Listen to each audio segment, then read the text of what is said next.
Salut les pavoteuses, salut les pavoteurs, j'espère que vous allez bien.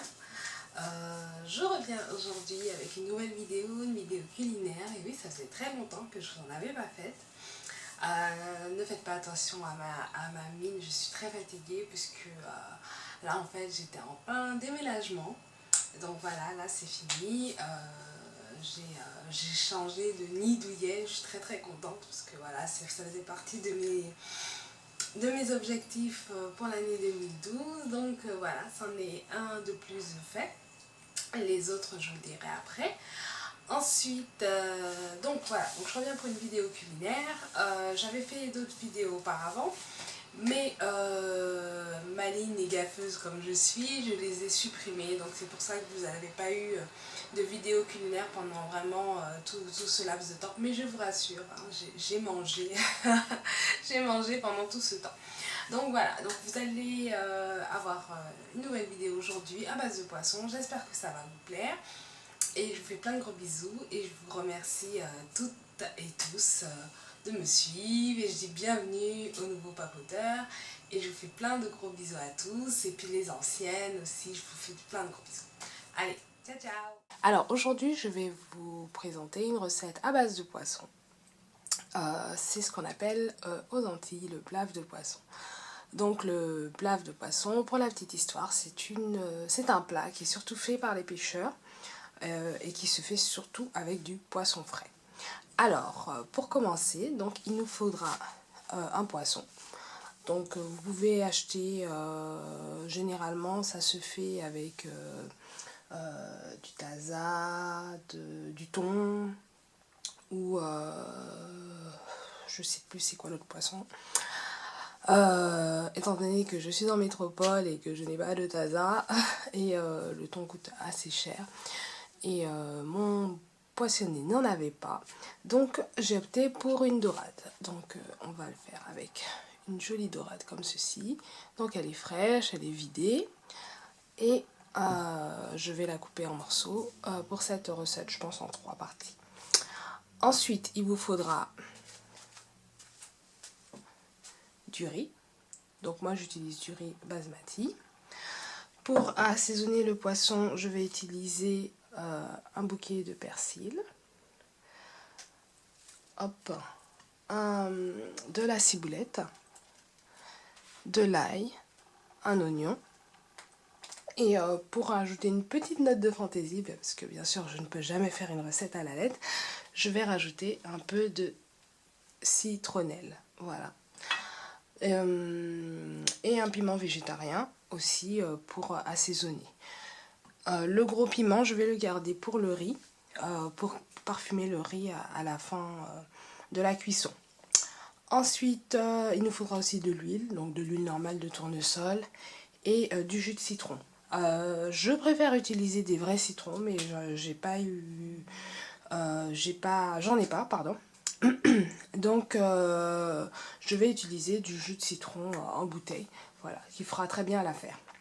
Alors j'espère que vous avez votre stylo, votre calepin, et c'est parti pour la recette du jour.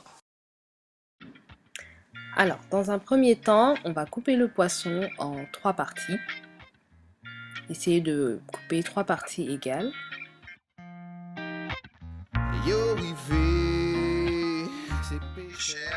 Alors vous allez rajouter l'équivalent de 3 citrons pressés.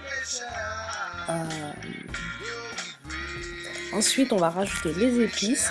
Donc là, on rajoute la ciboulette qu'on émince grossièrement. Donc j'ai retiré le bout des feuilles, en fait, et j'ai gardé à peu près les 2/3 de la ciboulette. Donc là, j'ai mis deux grandes branches de ciboulette.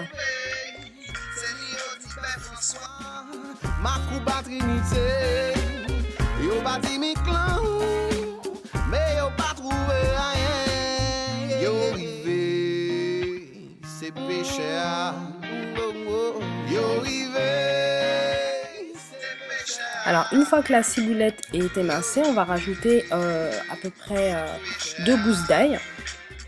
Si vous avez des problèmes d'estomac, vous pouvez rajouter la moitié d'une gousse ou une gousse. Ensuite, on va rajouter la moitié d'un oignon. La deuxième moitié, je l'ai gardée pour assaisonner mon riz en fait.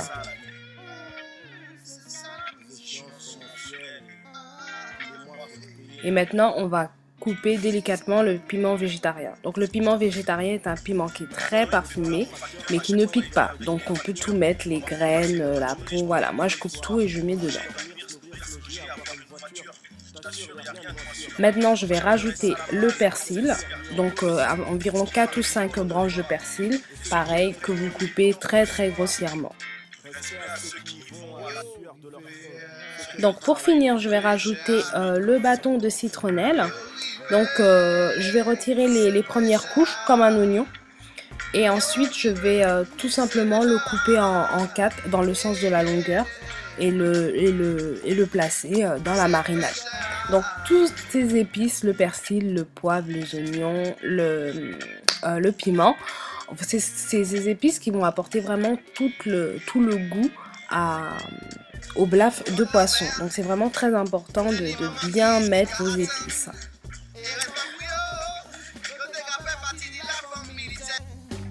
Yo t'es à las crier, yo t'es à las appeler la Vierge Marie.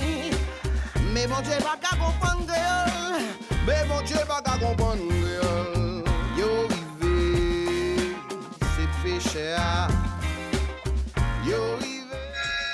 Alors, une fois que vous avez bien rajouté toutes vos épices, vous mélangez. Donc, on met la main et on mélange tout ça pour que le poisson puisse bien s'imprégner du jus de citron et de toutes les épices. Vous rajoutez l'équivalent d'une cuillère à soupe d'huile. Et moi, ce que j'ai choisi de faire, c'est de fourrer en fait chaque morceau de poisson avec le mélange d'épices. Et vous laissez le tout reposer pendant 2 heures au réfrigérateur.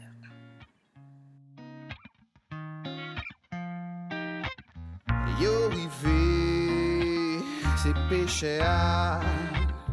Yo rivé, c'est péché. Alors maintenant, on va débarrasser les morceaux de poisson des différentes épices. Donc vous retirez soit à la main ou avec une fourchette, comme vous pouvez le voir. Et vous mettez chaque morceau de côté.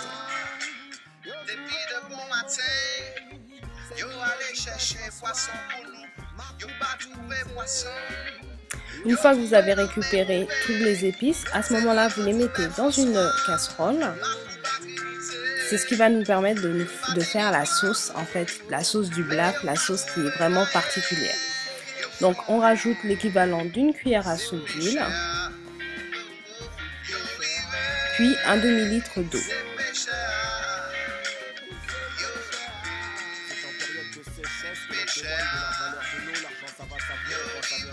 Allez, c'est parti en cuisine, vous salez, vous poivrez et vous mettez le tout à chauffer.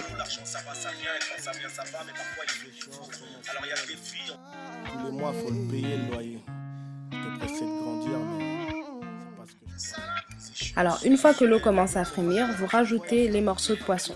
J'ai oublié de vous dire que j'avais mis un piment, en fait, avant, un piment fort. Donc là, je vais le retirer, en fait, pour qu'il n'éclate pas, pour que la sauce ne soit pas immangeable.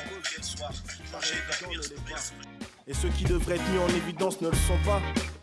Respect à ceux qui... Maintenant, vous couvrez, vous laissez réduire et vous baissez le feu surtout. Vous laissez tout ça à feu doux. Au bout d'une dizaine, 15-20 minutes, vous rajoutez le reste du jus de citron avec les épices et vous laissez chauffer encore environ 10 minutes à feu doux.